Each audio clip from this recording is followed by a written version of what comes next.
세상에 사람들은 참 많은데 결국은 혼자인 것 같습니다. 좌우 앞에 부인도 있고 남편도 있고 형제도 있고 가족도 있고 뭐 친지도 있고 동료도 있고 참 사람들이 많은데 결국은 결정적인 순간에는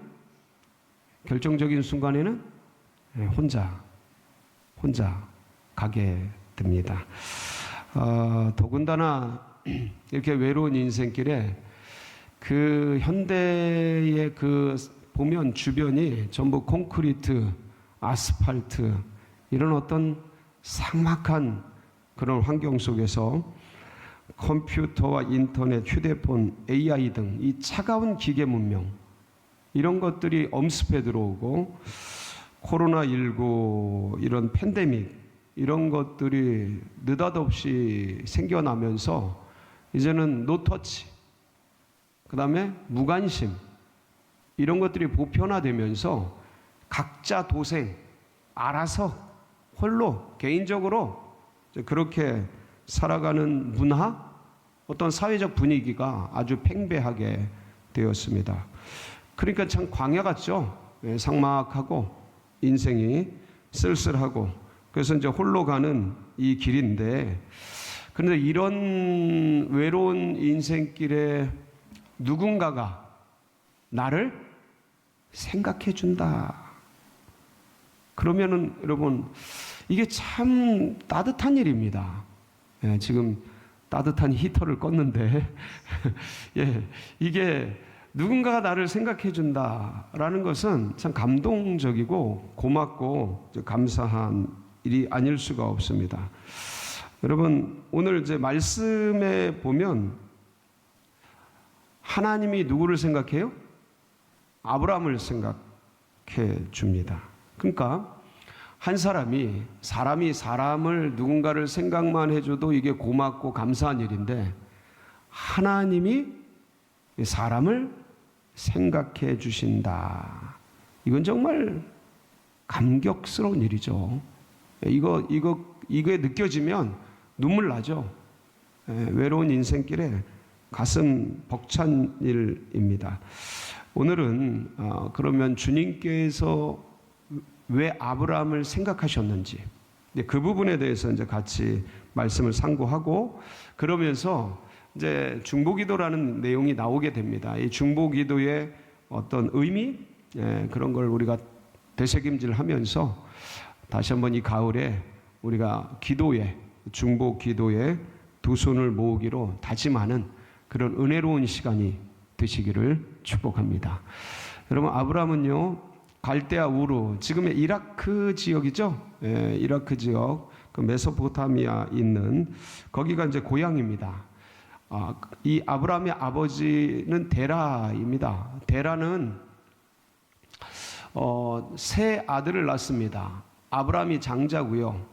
그 다음에 이제 나홀이고 그 다음에 하란입니다. 이게 셋을 낳는데 이 성경에 보면 막내인 하란이 먼저 장가를 갑니다.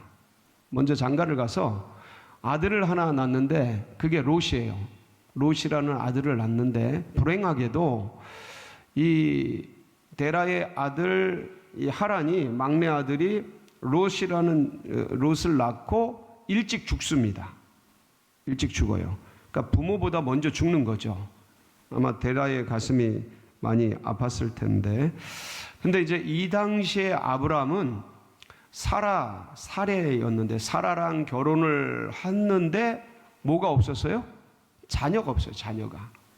그러다 보니까 조카인 롯이잖아요. 롯의 큰아버지가 이제 아브라함이 됩니다. 그러니까 이 아버지가 일찍 죽은 조카 롯을 자녀가 없는 아브라함이 뭐처럼 생각해요? 아들처럼 생각하게 됩니다. 그리고 아들같이 여기면서 잘 키워줘요. 그렇게 살던 어느 날 하나님께서 아브라함을 부르십니다. 그래서 갈대아 우르를 떠나서 가나안 땅으로 가라고 말씀하셔요. 거기에 사도행전 7장 2절에서 3절에 보면 스데반이 설교할 때 그 내용이 나와요. 그거 한번 보실까요? 사도행전 7장 2절 3절 시작. 스데반이 이르되 여러분 부형들이여 들으소서. 우리 조상 아브라함이 하란에 있기 전 메소포타미아에 있을 때에 영광의 하나님이 그에게 보여 이르시되 내 고향과 친척을 떠나 내가 네게 보일 땅으로 가라 하시니. 그렇죠? 이렇게 해서 이제 하나님께서 아브라함을 가나안 땅으로 이제 부르시게 됩니다.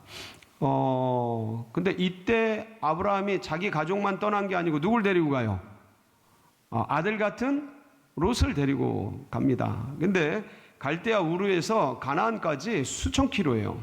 수천 킬로를 같이 여행하면서 같이 의지하면서 우리가 상식적으로 그 먼 길을 이제 떠날 때 수많은 나라를 지나고 수많은 도시를 지나고 도적대와 뭐 여러 가지 강도의 위협과 산의 위협과 수많은 위협들을 지나지 않겠습니까? 그러다가 이제 하란이라는 동네에 이르러서는 거기서 또 오랜 세월 살기도 하는데 이런 시간들을 같이 지내면서 아브라함과 롯은 진짜 아버지와 아들 같은 관계가 됩니다. 사실은 자기가 낳은 자식보다 더 귀하게 금이야 오기야 이제 그렇게 기르게 되죠.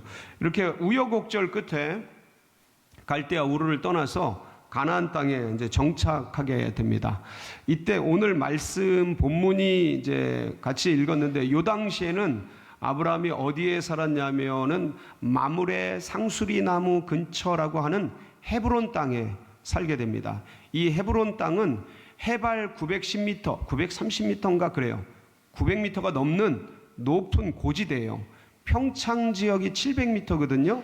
그러니까 그거보다 훨씬 높은 900m 지점에 이제 살고 롯은 소돔이라는 곳에 살고 있었어요. 소돔은 해저, 해발보다 더 낮은 지대에 살고 있었습니다. 그러니까 두 사람의 사는 높이가 굉장히 달랐죠. 여러분 이게 이제 이분들이 살고 있던 땅이 이스라엘, 지금으로 말하면 이스라엘 중동 지역이지 않습니까? 근데 이 지금 본문이 기록되고 말씀되고 있는 환경은 지금부터 오늘날로부터 약 4,000년 전이에요. 몇 년 전이요? 4,000년 전.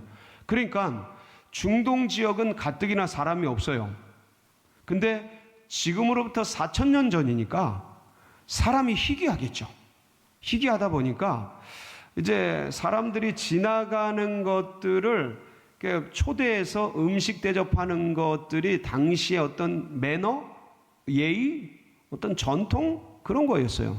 그 중에서 아브라함은 사람들 같이 모여서 대접하고 얘기하고 하는 걸 너무 좋아했던, 그러니까 손 대접하기를 좋아했던 그런 사람이 아브라함이었습니다. 어느 날 하나님의 사자들이 세 분이 이렇게 마므레 상수리 나무 앞쪽 아브라함이 살고 있는 지점을 이렇게 지나가게 되었습니다. 어딘가로 가시는 거예요. 그러니까 소돔으로 가는데, 그런데 아브라함이 이분들을 초대해요. 아유, 쉬었다 가시죠. 그리고 아주 융숭하게 대접을 합니다. 막 송아지도 잡고, 뭘 잡아요? 송아지, 예, 그 맛있는 송아지를 잡아가지고 대접을 하고, 그러면서 아주 진수성찬으로 이제 모시게 됩니다. 그랬더니 이분들이 참, 그러니까 손님 대접하고 나누고 섬기는 게 그래서 중요한 것 같아요. 이 하나님의 사자들이 아브라함의 집을 떠날 때 그냥 떠나지를 않고 뭔가를 알려줍니다. 하나님의 마음을 알려줘요. 그게 창세기 18장 17절, 20절, 21절이에요. 한번 보실까요? 17절, 20절, 21절 시작. 여호와께서 이르시되 내가 하려는 것을 아브라함에게 숨기겠느냐. 여호와께서 또 이르시되 소돔과 고모라에 대한 부르짖음이 크고 그 죄악이 심히 무거우니 내가 이제 내려가서 그 모든 행한 것이 과연 내게 들린 부르짖음과 같은지 그렇지 않은지 내가 보고 알려 하노라. 예, 여호와라고 표현되어 있는데 이게 여호와의 사자들이에요. 자, 그런데 이게 무슨 말씀이냐면 소돔과 고모라의 죄악이 관영해서 그게 들린 거예요. 하나님께 들린 거예요. 그래서 이제 하나님의 사자들을 보내서 그 소돔과 고모라 지역이 얼마나 무너져 있고 타락해 있는지를 보고 뭐 하려고 그러는 거예요? 심판하시려고 그러는 거예요. 심판하시려고. 근데 거기에 누가 살아요? 조카 롯이 살고 있는 거예요. 아브라함에게는 어떤 존재라 그랬죠?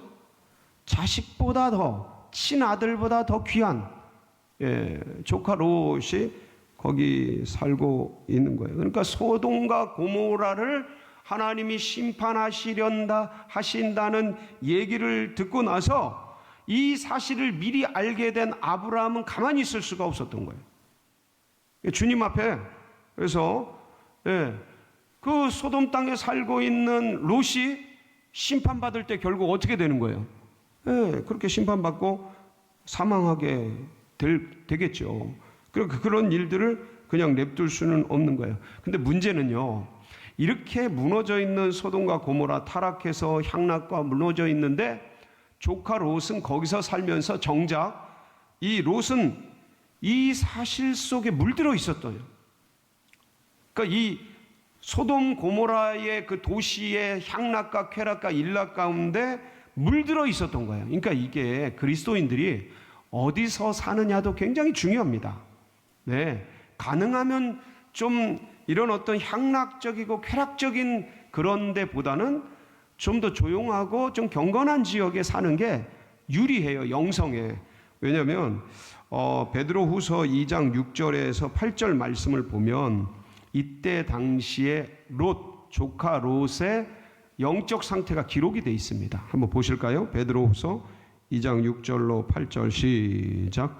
소돔과 고모라 성을 멸망하시기로 정하여 제가 되게 하사 후세에 경건하지 아니할 자들에게 본을 삼으셨으며 무법한 자들의 음란한 행실로 말미암아 고통당하는 의로운 롯을 건지셨으니 이는 이 의인이 그들 중에 거하여 날마다 저 불법한 행실을 보고 들으므로 그 의로운 심령이 상함이라. 롯은 분명히 아브라함과 같은 신앙을 가진 사람이었어요. 여호와 신앙을 가진 사람이었는데, 그런데 그러한 소돔과 고모라 같은 타락한 도시에 살면서 그 의로운 심령이 어떻게 됐다고요? 상했다. 이게 부패했다는 뜻이에요. 오염됐다는 뜻이에요. 뭐로요? 죄로. 향락과 쾌락과 어떤 음란한 그런 문화 속에서 이게 영향을 받아가지고 상해진 거예요. 그러면서 감각을 잃은 거예요. 감각을 잃은 거야.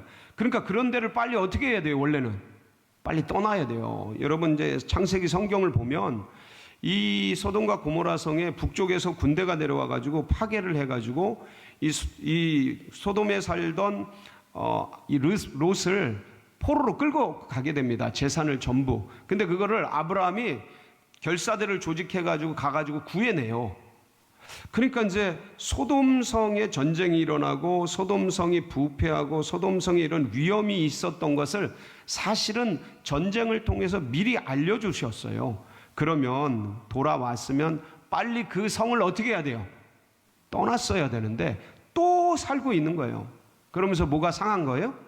심령이 상하고 부패하고 타락하고. 여러분들 그리스도인들도요, 죄의 분위기 속에 들어가면 이렇게 의로운 심령이 상하게 됩니다. 부패하게 됩니다. 그러니까 이런 상태에 있었으니 하나님이 이 땅을 심판하리라 라고 하는 그런 것들을 영적으로 감각적으로 느낄 수 있겠습니까? 못 느끼겠습니까? 전혀 못 느끼는 거예요. 가장 롯이 이러니, 가장이 이러니 그 가족들은 뭐 어떻겠습니까? 다 초토화된 거죠, 신앙적으로. 이때 아브라함이요, 멀리 서서 간절히 기도하기 시작합니다. 조카 롯이 살고 있는 이 소돔 고모라 땅을 위해서 간절히 기도하고 있습니다. 그때 기도한 내용이 성경에 진짜 기가 막히게 나와 있습니다. 한번 여러분들 이거는 우리가 쭉 한번 성경을 통해 보는 게 너무 좋을 것 같아요. 한번 읽어볼까요? 창세기 18장 26절로 38절인데 한번 보겠습니다. 쭉 한번 말씀만 읽어도 은혜가 됩니다. 시작. 여호와께서 이르시되 내가 만일 소돔 성읍 가운데에서 의인 50명을 찾으면 그들을 위하여 온 지역을 용서하리라. 아브라함이 대답하여 이르되 나는 티끌이나 재와 같사오나 감히 주께 아뢰나이다. 의인 50 중에 5명이 부족하다면 이 5명이 부족함으로 말미암아 온 성읍을 멸하시리이까. 이르시되 내가 거기서 45명을 찾으면 멸하지 아니하리라. 아브라함이 또 아뢰되 이르되 거기서 40명을 찾으시면 어찌하려 하시나이까. 이르시되 40명으로 말미암아 멸하지 아니하리라. 아브라함이 이르되 내 주여 노하지 마시옵고 말씀하게 하옵소서. 거기서 30명을 찾으시면 어찌하려 하시나이까. 이르시되 내가 거기서 30명을 찾으면 그리하지 아니하리라. 아브라함이 또 이르되 내가 감히 내 주께 아뢰나이다. 거기서 20명을 찾으시면 어찌하려 하시나이까. 이르시되 내가 그 20명으로 말미암아 그리하지 아니하리라. 아브라함이 또 이르되 주는 노하지 마옵소서. 내가 이번만 더 아뢰리이다. 거기서 10명을 찾으시면 어찌하려 하시나이까. 이르시되 내가 10명으로 말미암아 멸하지 아니하리라. 여호와께서 아브라함과 말씀을 마치시고 가시니 아브라함도 자기 곳으로 돌아갔더라. 이게 아브라함이 조카 롯을 생각하면서 몸부림치면서 주님과 씨름하는 기도로, 영적으로 기도로 씨름하는 거예요. 하나님, 거기 의인이 살고 있는데 의인을 악인과 함께 멸하시는 게 맞습니까? 하나님, 용서해 주세요. 거기서 생각하는 의인은 누구예요? 조카? 롯이죠. 롯의 가족들, 롯의 친지들이 같이 있지 않았겠습니까? 네? 사위도 있을 거고 며느리도 있을 거고 이제 이런 어떤 사람들일 텐데 그래서 이제 간절히 구했는데 최소한 50명은 되겠지. 가족 친지들이 당시에는 대가족 아닙니까? 대가족. 그러니까 50명은 되겠지. 이 가족들 친지들이. 근데 그게 아닌 거예요. 45명. 그게 40명. 그게 30명. 그게 20명. 그러니까 아브라함도 기도하면서 되게 쫄렸을 것 같아. 마음이. 이게 어떻게 된 거지? 이게 어떻게 된 거지? 한 최소한 그때 친척들이 50명은 됐는데 아무리 안 돼도 30명은 돼야 되는 거냐? 20명, 10명. 더 이상 기도를 해요, 못해요? 양심이 찔려서 더 이상 못하게 되는 거예요. 근데 간절히 하여간 롯을 살려달라고, 네? 아들 같은 롯을 살려달라고 몸부림치면서 기도한 거예요. 근데 기도를 간절히 했지만 결국은 아브라함이 양심상 더 이상 못하고 거기서 이제 정리가 됩니다. 하나님은 떠나시고요. 하나님의 사자들은 떠나시고, 그리고 소돔과 고모라 땅에는 심판이 내리게 돼요. 심판이 내리게 돼요. 불비가 쏟아집니다. 하늘에서 마치 어떤 화산 그 폭발같이 그 유황비가 쫙 쏟아지는 거예요. 그러면서 소돔과 고모라가 초토화돼요. 다 부셔집니다. 여러분, 오늘 본문이 짧은 말씀인데, 근데 아브라함이 아침 일찍이 일어나서 애타는 마음을 가지고 소돔과 고모라 땅에 떨어지고 있는 뭘 보고 있는 거예요? 불비를 보고 있는 거예요. 그게 27절, 28절이에요. 오늘 본문 27절, 28절 같이 봅니다. 시작. 아브라함이 그 아침에 일찍이 일어나 여호와 앞에 서 있던 곳에 이르러 소돔과 고모라 그 온 지역을 향하여 눈을 들어 연기가 옹기 가마에 연기같이 치솟음을 보았더라. 그러니까 이제 불비가 막 쏟아지면서 연기가 막 불타오르니까 거리가 머니까 옹기 가마처럼 이렇게 연기가 솟아오르는 걸 이제 보고 있는 거예요. 얼마나 애가 타겠습니까? 거리는 멀고 아주 멀고, 거기서 아들을 마치 전쟁터에 보냈는데 그 전장에서 총포가 오가는 그 전장을 바라보는 애비의 심정으로 이 아브라함이 그 장면을 바라보면서 자신의 능력으로는 더 이상 어찌할 수 없고 그런 상황 속에서 불비가 쏟아지는데 그것을 내다보면서 아마 아브라함 마음이 청갈래? 망갈래? 지금 예를 들어서 지금 우크라이나에 전쟁이 일어났는데 거기 자식이 있다고 생각해요. 주재원이 있다고 생각해요. 그러면 그걸 바라보는 아비의 심정이 어떻겠어요? 예? 가지는 못하고 그 전쟁에 막 총포는 쏟아지고 그거를 생각하면 눈물밖에 안 나죠. 그런 어떤 심정 속에 아브라함이 있게 됩니다. 근데 하나님이 이제 심판을 진행할 때 불비가 내리고 모든 게 불타버리고 롯을 포함한 모든 생명체들이 다 사망했을 거다 이렇게 이제 생각할 수가 있는데 참 놀랍게도 아브라함의 생각과는 다르게 이 소돔과 고모라 땅에 소돔 땅에 기이한 일이 벌어지고 있었어요. 뭔지 아세요? 여호와의 사자들이 롯과 그의 가족들을 소돔 땅에서 어떻게 주고 있어요? 피하게 하고 있었습니다. 창세기 그게 19장 12절 13절인데 한번 보실까요? 무슨 일이 일어나나? 시작. 그 사람들이 롯에게 이르되 이 외에 네게 속한 자가 또 있느냐? 네 사위나 자녀나 성중에 네게 속한 자들을 다 성 밖으로 이끌어내라. 그들에 대한 부르짖음이 여호와 앞에 크므로 여호와께서 이곳을 멸하시려고 우리를 보내셨나니 우리가 멸하리라. 이러면서 여호와의 천사가 그 롯과 가족과 친지들 지금 뭐 하고 있는 거예요? 끌어내고 있는 거예요. 소알 땅으로 이제 피하게 되죠. 그러다가 이제 그 롯의 부인이 같이 피하다가 어디를 봐요? 뒤를 돌아보다가 소금 기둥이 되는 그런 이제 불행한 일도 있게 되는데 어쨌든 롯과 그의 가족들은 그 불비가 내려는 상황 속에서 기적적으로 그 심판을 면하고 살아남게 됩니다.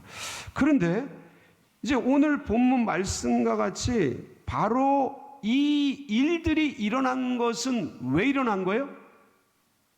그게 오늘 마지막 절 19절 말씀입니다. 오늘 본문 29절 같이 봅니다. 시작. 하나님이 그 지역의 성을 멸하실 때 곧 롯이 거주하는 성을 엎으실 때에 하나님이 아브라함을 생각하사 롯을 그 엎으시는 중에서 내보내셨다. 누굴 생각하세요? 아브라함을 생각했어요. 그럼 하나님은 아브라함의 뭘 생각하신 거예요? 기도를 생각한 거죠. 기도를. 아브라함이 몸부림치면서 하나님 앞에 살려달라고 50명이요 45명이요 40명이요 30명이요 20명이요 10명이요 똑같은 기도를 지금 몇 번 하는 거예요 도대체? 몸부림치면서 살려달라고 애원했던 그 아브라함의 기도를 하나님이 들으신 거죠. 생각한 거죠. 중보기도를 멈추는 것은 가장 큰 죄악을 범하는 것과 동일하다. 그 기도를 포기하는 건 뭘 포기하는 거예요? 생명을 포기하는 거예요. 그래서 사랑하는 성도 여러분, 우리가 한 영혼을 품고 이제 또 둔촌동에 예비된 영혼들이 있지 않습니까? 그 한 둔촌 아파트 들어올 예비된 영혼들을 가슴에 품고 그 가족들 또 교회 그리고 저 둔촌동 땅 절대 포기할 수가 없습니다. 행정적으로 나라에서 뭐 했든 절대 포기할 수 없습니다. 한쪽 문을 닫으면 또 주님께서 한쪽 문을 열어주십니다. 아멘이시죠? 그래서 포기할 수 없어요. 우리는 나라와 민족과 교회를 품고 우리의 기도가 멈추지 않고 이 한 주간도 진행되기를 주님의 이름으로 축복합니다.